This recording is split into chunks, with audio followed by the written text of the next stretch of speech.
I'm crazy. Hi, everyone. Why did he? What? Tano here, the internet's busiest music nerd, and it's time for a review of this new Kid Cudi album, Insano Nitro Mega Psycho Ultra Glycerin. Yes, this is a brand new LP from rapper, singer, songwriter, Hummer extraordinaire Mr. Kid Cudi. His second full-length LP this year, in fact, because if you were paying attention, he dropped, that new one, Insano, just this past January. And even though I've had a while to digest it, I gotta say, Kid Cudi with that record did not give us a whole lot to chew over, as in my opinion, it was one of his weaker records, as it really sounded like the man was kind of at a loss as to what to write about at this point in his life. Plus, he didn't really embark on any new or exciting sonic excursions on this record either, which is odd because if Cudi's proven anything over the past 10 plus years of output, and sometimes experiments with new sounds and genres, even at the risk of pissing off and alienating parts of his audience. But Insano was just completely devoid of that, and more or less felt like Cudi was just kind of mindlessly riffing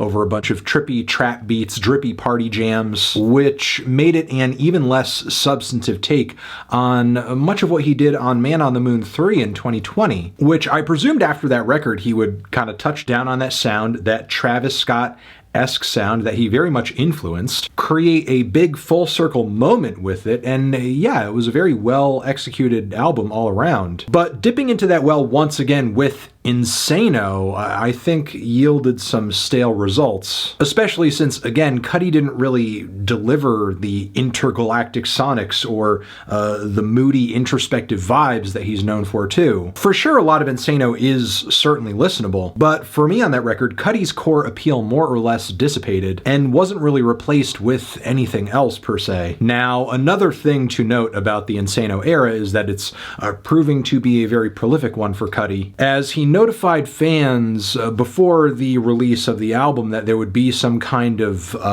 deluxe edition of the record, extras, because apparently there was just a lot of material to share. Now, would this arrive in the form of a bunch of bonus tracks on the back end, deluxe edition of the record with a ton of tracks on the front end? Neither, apparently. What we're getting is instead an entirely different album of songs. Not just Insano, but Insano Nitro Mega. Insano Nitro Mega! It's giving Saturday morning cartoons in the 80s, which is not entirely a bad thing, but having listened to the record now, I'm a little split on it, honestly. I will say the biggest pro about this album is that the track list, unlike the regular Insano, it doesn't see Cudi one-dimensional and unadventurous. There are quite a few switch-ups stylistically and emotionally across the track list here. I would actually say there are a lot of songs where Cudi's going back to a more classic sound, specifically on tracks like Ill What I Bleed, All My Life, Win or Lose, as well as the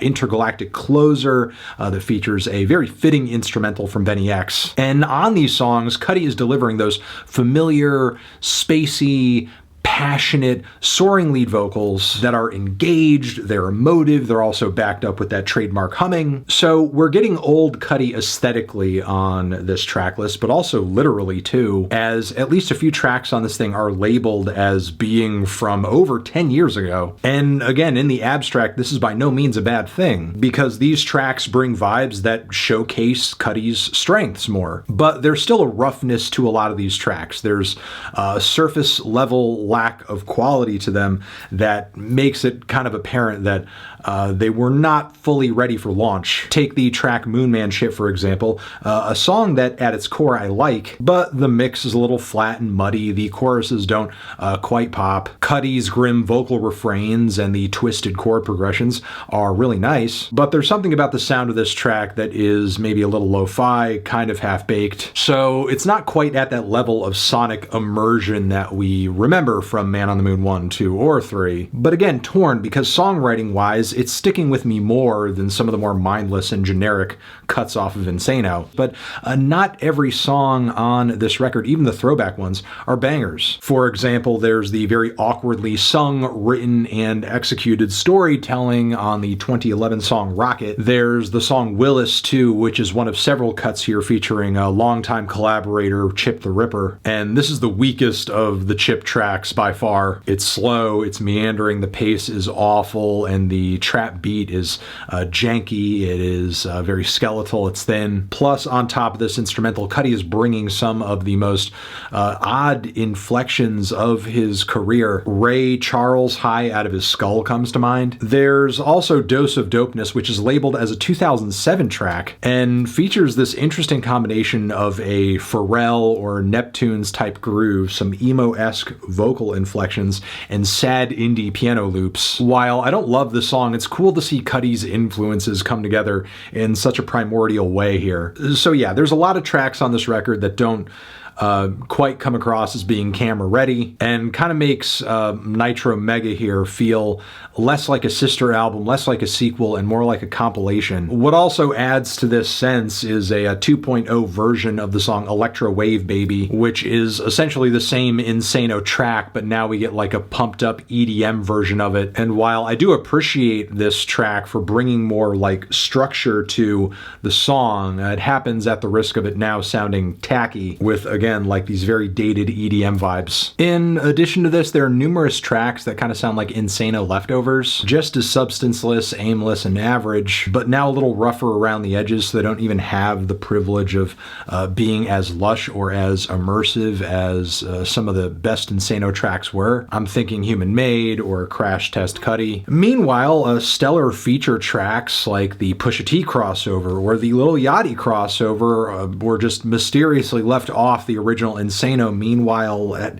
how did that happen, but the terrible XXX Tentacion glorified remix landed on the track list? There are a few other highlights of note, but they're more the exception than the rule here, like Win or Lose, which is another track featuring Chip the Ripper, also has a very creatively incorporated Depeche Mode sample. And overall, I think the record has a pretty strong 1-2-3 ending with I Just Want to Get, which features verses from Lazy Bone as well as Crazy Bone. It's a laid-back, entrancing piece of Southern hip-hop with those classic Bone Thugs flows. Overall, that is just the mixed bag that is Insano. And yeah, again, while there are some tracks on here where Cudi is really throwing it back to an older sound from a decade ago where he, sounds like he's at his best, he is in his bag. A lot of these moments are a little rough, clearly not as well groomed as many of the studio tracks he's released over the past 10 years. Lackluster production, lackluster vocal performances, but in a sense, at least some of it is a smidge bit better than a lot of what was on the original Insano, which sure was lush at points, sure was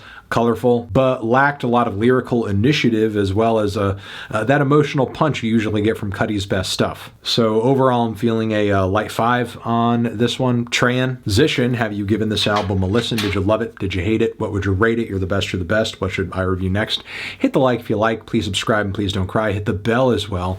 Over here next to my head, it's another video you can check out. Hit that up or the link to subscribe to the channel. Anthony Fantano, Kid Cudi, forever.